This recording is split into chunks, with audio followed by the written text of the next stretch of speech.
ibya Regis na Miki noneho byongeye kuzamba nyuma yaho Miki akoreye Regis copyright video ye bakayisiba ndetse bikagira n'ingaruka nyinshi kuri channel ye.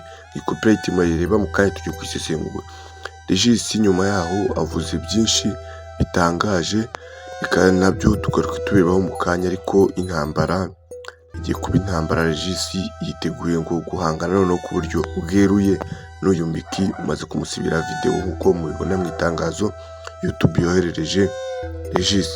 Tujye kubana twa Buda Biji ni Habineza TV, kora subscribe kugira ngo ibiganiro byacu byose tuzajya bigucika, ndetse ugire muri comment wandika igitekerezo cyawe.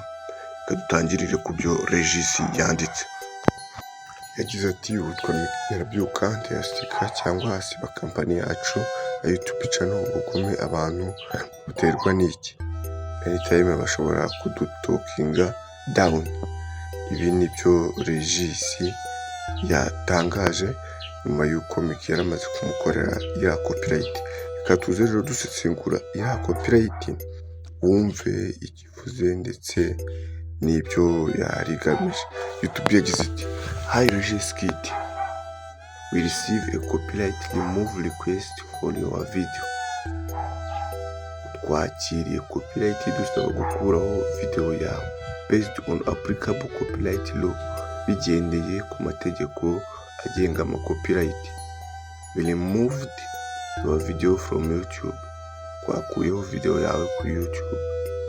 Video title ubwo n'umutwe wa video indaya mu kigo Military Love Fit Kilamani Nyakiso Manase Ben Mia na Queen. Video link, iyi video yuwala ni link ni yingiyi. Content usage original photo, content found in custom thumbnail. Iyi ni copyright nyine yasabwe na Miki kugira ngo ikorerwe Regis. Regis rero akaba yiteguye guhangana ku buryo burambuye. Murabibona gute? Haracuriki mutubwire je muri comment tubwire uko ubona iyi ntambara izarangira. Ni Abu Dhabi ni Habineza TV, nanjye nzaza nshyiraho umwanzuro. Murakoze kandi ndabakunda cyane.